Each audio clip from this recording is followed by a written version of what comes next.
ஸ்டேட்ல வந்து exceptional case உத்தரப்பிரதேசத்தில் மாயாவதி முதலமைச்சரானது. எந்த சூழலிலும் எந்த காலத்திலும் ஒரு தலித் ஒரு மாநிலத்தின் முதலமைச்சராக முடியாது. இதை விவாதித்தால் ஏன் பாராளுமன்றத்தோடு இந்த அதிகாரம் இணைக்கப்பட்டிருக்கிறது என்பதை புரிந்து கொள்ள முடியும்.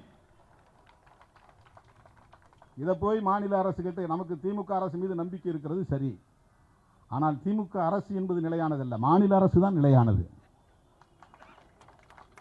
மாநில அரசுங்கிறது பெர்பெச்சுவேட் ஒன்று.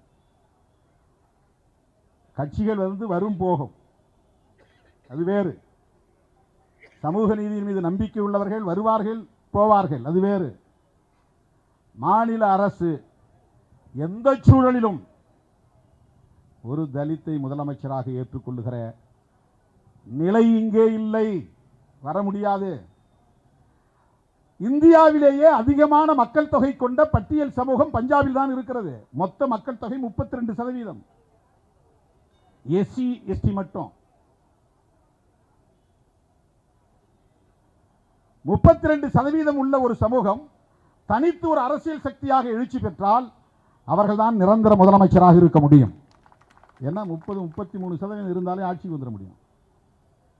ஆனால் அது 100 விழுக்காடு கன்சாலிடேட் ஆகணும். அது பிராக்டிக்கலாக முடியாது. ஆனாலும் முன்கூட்டியே 1975 அந்த சமூகத்தை இரண்டாக கேட்டகரைசேஷன் என்கிற பெயரால் உடைத்து விட்டார்கள். சீக்கிய எஸ்சி, மஜிபி 6, சீக்கிய மதத்தில் இருக்கிற ஷெட்யூல் காஸ்ட், வால்மீகி அப்படின்னு ஒரு ஷெட்யூல் காஸ்ட் இருக்கிறாங்க. இங்கே வால்மீகிங்கிற பேரில் ஒரு ஷெட்யூல் காஸ்ட் இருக்கிறாங்க. இந்த 2 சாதிக்கும் 12.5% இடஒதுக்கீடு. அங்கே மொத்த மக்கள் தொகை 31.9%. இடஒதுக்கீடு என்பது வெறும் 25%. ப்ரொபோஷனேட்டா இல்லை. ப்ரொபோஷனேட்டான்னா மக்கள் தொகை அடிப்படையில் இடஒதுக்கீடு இருக்கணும். 32%னா 32% இடஒதுக்கீடு இருக்கணும். அதுதான் கான்ஸ்டிடியூஷன் சொல்கிறது. ஆனால் அப்படி கிடையாது. இன்னைக்கு தமிழ்நாட்டுக்குள்ள 2011 சென்சஸ் படி, இதில் எல்லாரும் இந்த காஸ்ட் சென்சஸ் பேசுகிறாங்களே, அதில் சென்ட்ரல் கவர்மெண்ட் இந்திய ஒன்றிய அரசு எடுக்கிற சென்சஸ் மக்கள் தொகை கணக்கெடுப்பில் எல்லா கணக்கெடுப்பின் போதும் ஷெட்யூல் காஸ்ட் ஷெட்யூல் ட்ரைப்ஸில் ஒவ்வொரு சாதியும் எவ்வளவு இருக்கிறார்கள் என்று சாதி வாரி கணக்கெடுப்பு நடத்தப்படுகிறது. ஓபிசிக்கு தான் காஸ்ட் வைஸ் சென்சஸ் கிடையாது. எஃப்சிக்கு காஸ்ட் வைஸ் சென்சஸ் கிடையாது. ஃபார்வர்ட் கம்யூனிட்டிஸ், பேக்வர்ட் கிளாஸஸ், இவர்களுக்கு சாதி வாரியாக ஒவ்வொரு சாதியும் எவ்வளவு பேர் இருக்கிறார்கள் என்பது தெரியாது.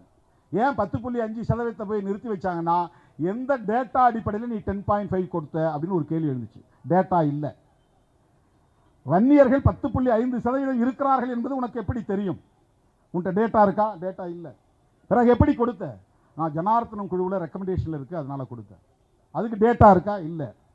அது ஒரு ஸ்டடி, அது ஒரு அனாலிசிஸ், அவ்வளோதான். அதுக்கு வந்து டீடைல்டு ரிப்போர்ட் கிடையாது, டேட்டா கிடையாது, தோராயமாக சொல்லி இருக்கிறார்கள்.